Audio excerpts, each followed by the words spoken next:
News, सच जरूरी है।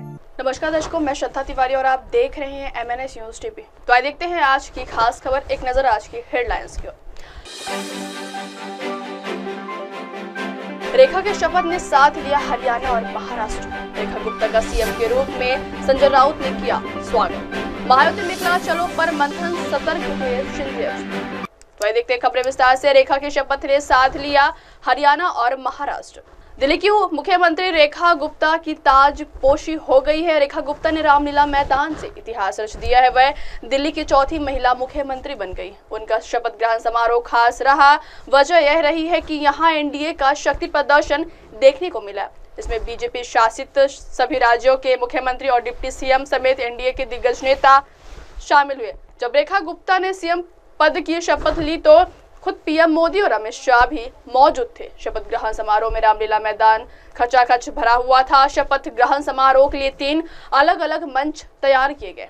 मुख्य मंच पर प्रधानमंत्री नरेंद्र मोदी, उपराज्यपाल वीके सक्सेना, मनोनीत मुख्यमंत्री और मंत्रिपरिषद के सहयोगी सदस्य और एनडीए शासित राज्यों के मुख्यमंत्री और डिप्टी सीएम भी मौजूद थे। दूसरे मंच पर धार्मिक नेता और विशिष्ट अतिथि मौजूद थे, जबकि तीसरे मंच पर संगीत कार्यक्रम से जुड़े कलाकार मौजूद थे। बीजेपी ने दिल्ली के मंच का इस्तेमाल महाराष्ट्र के लिए भी किया। रेखा गुप्ता के शपथ ग्रहण समारोह में सीएम देवेंद्र फडणवीस और डिप्टी सीएम एकनाथ शिंदे व अजित पवार भी शामिल हुए। तो वही सियासी पंडितों के मुताबिक बीजेपी ने बहुत सोची समझी राजनीति के चलते रेखा गुप्ता को सीएम की कुर्सी सौंपी है। रेखा गुप्ता की वजह से पार्टी को हरियाणा निकाय चुनाव में फायदा मिलेगा, क्योंकि रेखा गुप्ता हरियाणा के जींद से में जन्मी और पली बढ़ी है। अगली खबर, रेखा गुप्ता का सीएम के रूप में संजय राउत ने किया स्वागत। दिल्ली विधानसभा चुनाव में भारी जीत के बाद आज दिल्ली और दिल्ली की जनता के लिए बड़ा दिन था। आज दिल्ली को अपना नया सीएम मिल गया। दिल्ली को सीएम के रूप में अब तक की चौथी महिला उम्मीदवार मिली, जिनका नाम है रेखा गुप्ता। आज शपथ ग्रहण के बाद देश भर से सभी राजनेताओं ने उन्हें सीएम बनने पर बधाई दी।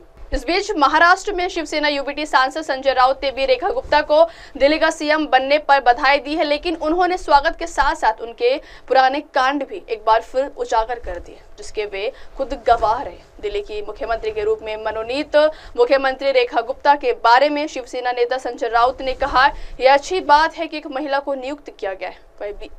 एबीवीपी की एक भाजपा कार्यकर्ता है। वही संजय राउत ने रेखा गुप्ता के पुराने काम याद दिलाते हुए कहा, सीएम उन्हें बनाया गया है जिन्होंने पहले दिल्ली नगर निगम में बहुत अधिक तोड़फोड़ और अराजकता फैलाई थी, यहां तक कि एक बड़े दंगे को भी जन्म दिया था। इसलिए यदि ऐसी नेता को मुख्यमंत्री बनाया जाता है तो यह भाजपा की अच्छी पसंद और उसके वैचारिक रुख को दर्शाता है। अगली खबर, महायुति में एकला चलो पर मंथन, सतर्क हुए शिंदे।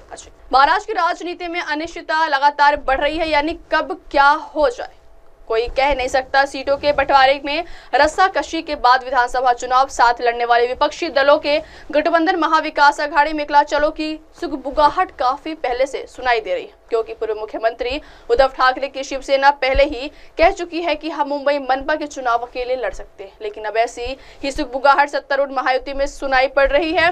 दावा किया जा रहा है कि बीजेपी के साथ साथ उप मुख्यमंत्री एकनाथ शिंदे की शिवसेना और अजित पवार की राकांपा में भी अपने दम पर निकाय चुनाव लड़ने की संभावनाओं की समीक्षा में चल रही। महाराष्ट्र विधानसभा चुनाव में उम्मीद से ज्यादा बड़ी सफलता मिलने से बीजेपी के हौसले बुलंद है। बीजेपी द्वारा आक्रामक ढंग से चलाए जा रहे सदस्यता अभियान से मिले संकेतों के बाद उप मुख्यमंत्री एकनाथ शिंदे की शिवसेना एवं अजित पवार की राकांपा में हड़कंप मच गया है। देश और दुनिया की सबसे बड़ी और अमीर पार्टी बीजेपी ने हाल ही में महाराष्ट्र में 1 करोड़ सदस्य बनाने का लक्ष्य पूरा किया था। लगभग 1 लाख बूथों के जरिए पार्टी के 1.2 करोड़ प्राथमिक सदस्य बनाए गए थे। दूसरी तरफ बीजेपी के बढ़ते सदस्यों के कारण महायुति में शामिल घटक दलों को अपना जनाधार खतरे में पड़ता दिख रहा है।